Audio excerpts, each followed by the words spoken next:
Vi har sikkerhedsbriller, fordi vi skal til at arbejde med syge. Vi har sat 4 reagensglas op på et stativ. Kobberspåner, som er vores katalysator. Vi har 2 normale zinkstykker og et med kobber rundt om. Og så har vi svovlsyre, som vi skal hælde op i reagensglassene. I det første glas her, der har vi bare kobberspåner, hvor vi så vil se, om der sker en reaktion mellem kobberet og svovlsyren. Og i nummer 2 har vi et zinkstykke. I nummer 3, der har vi både kobber og zink, og kobberet har god kontakt til zinket. Og i 4, der har vi et stykke zink, som er tæt omviklet af noget kobber.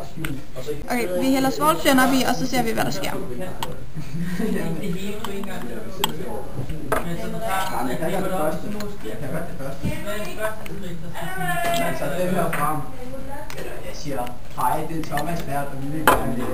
I vores første reagensglas her, der sker der ikke noget, og det regnede vi også med, eftersom at kobberet kun fungerer som katalysator. I vores andet glas her, hvor vi kun har et zinkstykke i, der udvikles der langsomt hydrogen. Her i nummer 3 glas, der udvikles der hurtigere hydrogen, og det er eftersom at kobberet fungerer som katalysator.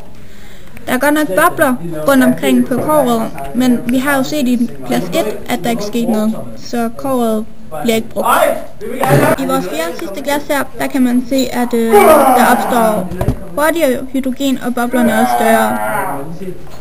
Det vi har lavet her, det er sådan set en hydrogenfabrik, og forbindelsen sker mellem svovlsyre og zinken. Kobberet fungerer som katalysator, som får reaktionen til at ske hurtigere.